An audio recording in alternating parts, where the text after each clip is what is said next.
Good afternoon. My name is Vincent Brown, and I'm going to talk to you about female genital mutilation. Female genital mutilation is something that has been occurring in cultures around the world for women as young as an infant to the age of 15 years old. I want you to just pause for a second and just listen to this video, and I just want you to listen to uh, and listen to a little girl who's going through this procedure.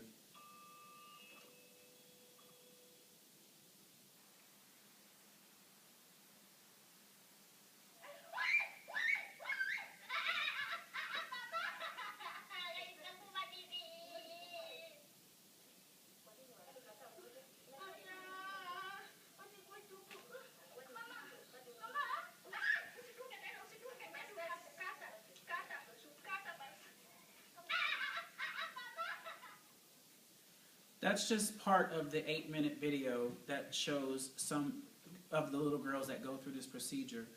Let me start out simply by identifying for you and defining female genital mutilation for you. The World Health Organization defines female genital mutilation as any procedure that intentionally alters or causes injury to the female genital organs for non-medical reasons. There are actually 4 different types of mutilation that can occur on a young girl. The first one is called a clitoridectomy, and this is a partial or total removal of the clitoris, a small, sensitive, and erectile part of the female genitalia. And in very rare cases, only the precipice or the folds of the skin are removed. The second type is called an incision. In an incision, partial or total removal of the clitoris and the labia minora with or without excision of the labia majora. Basically, the lips of the vagina are removed.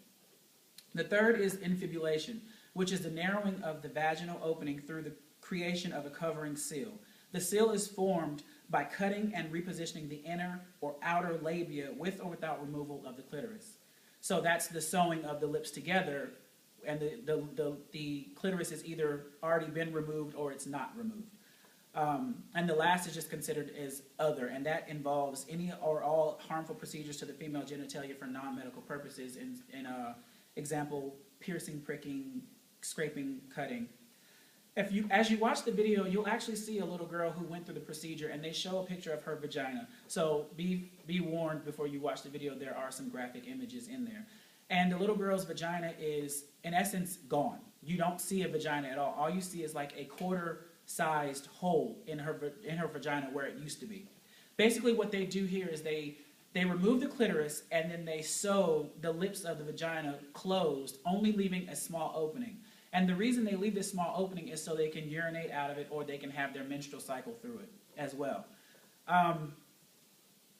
These 2 girls give a recount of their experiences. One girl is at the age of 30 now, so she's talking about what happened to her when she had the procedure done. She talks about how she was, all her friends in school knew about that it was going to happen because they all had to get it done, and they were excited about it, and they're taken to a place way off in the countryside, and it's almost classified as like a mansion type sort. So it's almost like a resort type building. And they're told that they're going to go on a vacation after they have this done. So they know that they're going to have this procedure done, but they are coaxed into it because they're told that they're going to go on a 6-week vacation. Little do they know that it takes up to 6 weeks to heal from the surgery. So they walk into this building, and it's in essence empty. And they see no one there. They're told to go into a restroom. They clean up, get themselves prepared. They come back out, and there's like about 50 women standing in the room. They think these women are here for moral support, but actually they're here to hold them down. This procedure is done without anesthesia.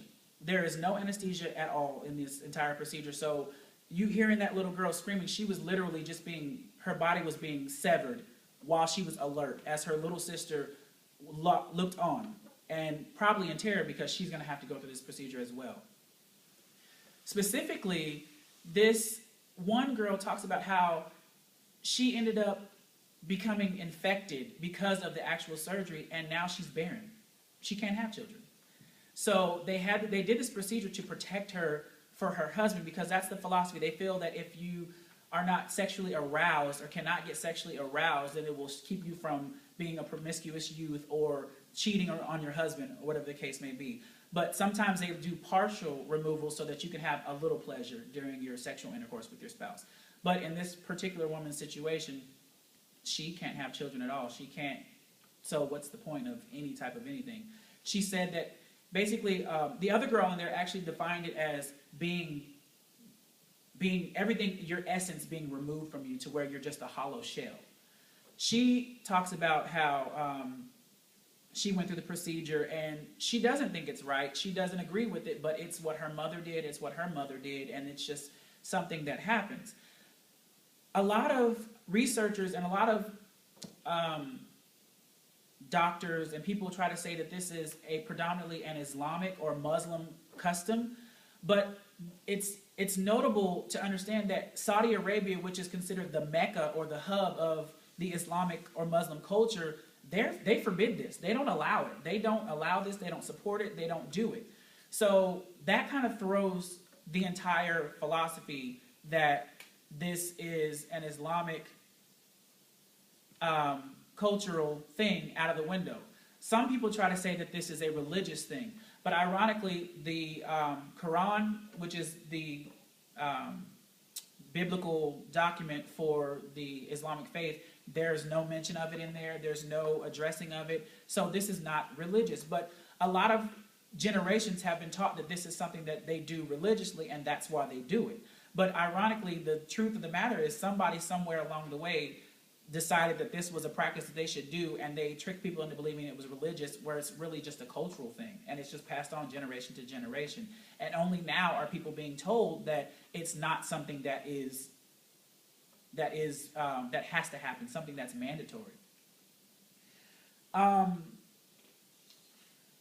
Ironically, looking over, they're saying that you would think that as civilizations modernize, that this will be a procedure that would kind of slowly fade away, but they're saying there's been a uprising of this going on, and it's actually getting more and more rampant. Ironically, they're actually doing it in Europe now. It's something that has actually spread to the European countries. What they do is they have, and this is actually very disgusting, but they have what's called circumcision parties. And they actually have about 20 to 30 girls in a room all around puberty age or younger, and they hire someone, they fly someone from one of these countries that actually do it. They're classified, they're called cutters. That's their title. They're called cutters. They fly them over, and they have these parties where they just go through and circumcise all the females in the party. And because they say they're doing this now because it's cheaper to have to fly a cutter over than it is to fly an entire family over to the actual areas where this is legal and where this happens. There was a woman that was actually hired to come over and cut, and she was arrested in the airport, and she was actually sentenced to 8 years in prison. So it's something that is illegal, but the problem with it is it's also a secret procedure. It's not talked about.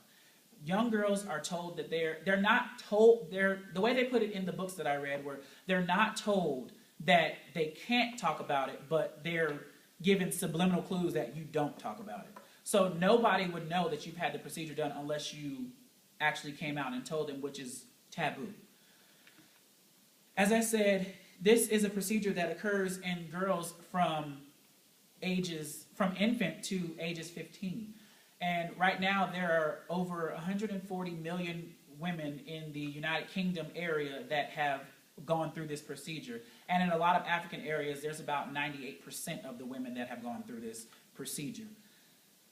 I would like to tell you that there were some kind of benefits from this, that something happens to where there's some long-term benefit, but there's not. Basically, what happens is you either go through the process of, if you live through it, you're scarred for life. You cannot enjoy sex. You cannot enjoy your spouse. You can't enjoy anything. And a lot of the women, they feel like they're not complete. But in most cases, the children, they're young, so they don't have very good immune systems, so they bleed out, they get infections, they die, and it never comes to fruition that it was even for the purpose of what it was for. Ironically, what they tell you is that after they have sewn you up, when you're getting ready to get married, before your wedding night, they cut you back open so that you can actually have sex. So you are severed open again before you go to have sex for your wedding night, and then before you give birth to a child, they slice you back open again. So basically, this procedure is done several times, and you go through this, and basically by the time you heal, you're being severed again for whatever the reason is. So this is just another form of persecution that women receive around the world. Now, a lot of people may think it's awkward or strange that me being a male, that I actually am researching this topic and looking into it. This is actually something that I researched years ago when I first heard about it, because I couldn't believe it. It was so grotesque. It was so crazy. I couldn't believe that this actually occurred, so I did a lot of research on it, and this has been going around. There's been counts of this. The first actual count of it, where they actually get it out to media, is back in 1997. This is when it started to get media coverage, and people were actually starting to speak out about it. And like I said, the World Health Organization is a big organization that's taking part in this. There's a lot of NATO and several countries have gotten together, and they're trying to outlaw this. They're trying to ban this. They're working to do as much. But the problem with this is it's hard to end a cultural procedure that no one talks about. You don't know where it's happening. You don't know when it's happening. You don't know how it's happening. You don't know who's affected, because no one's speaking of it. That's the issue that they're finding. So me being a male child with 3 siblings that are female, and also my mother, I have nieces and great nieces and things like that. I want the information to get out there, because women need to know that they could go to visit a country, or they could be over in a certain area, and this could happen to them. This could be something that goes on, and that there may be people in our country that have had this happen, and they need to get involved. They need to speak out. They need to fight about this, and they need to try to do something to end this. I could go into a lot more detail about this, but I think once you actually watch the video and see about it, it's a lot of information that gets put out in the actual video. My purpose for this is to get the word out, so people understand that this is happening. This is real. It's not some kind of superstition. It's not some kind of urban legend. This is actually happening to young girls around the world. Probably now, as we're speaking, there's some girl or a group of girls that are going through this procedure right now. And it's tragic. It's sad that women are losing their lives for male pleasure, basically. Males to say that they are inferior and they have to do it. And the sickening part about it is that they're passing this on generation to generation and saying that this is acceptable, that this is the right thing to do, and you're not a woman if you don't get it done. Hopefully, by watching the video and listening to this brief speech about this, it will cause you to get involved. It'll cause you to do more research. It'll cause you to understand. And I think it's also interesting that my audience members happen to be 3 women. And if you could see some of the faces when I was talking about this, it's actually pretty interesting. But I just want to thank you for your time listening, and hopefully I've enlightened you on a situation or a procedure that a lot of people don't know about, and hopefully it'll spark something in you to get involved and to research it and try to see what you can to do to educate more women about this and to help us stop this. Thank you.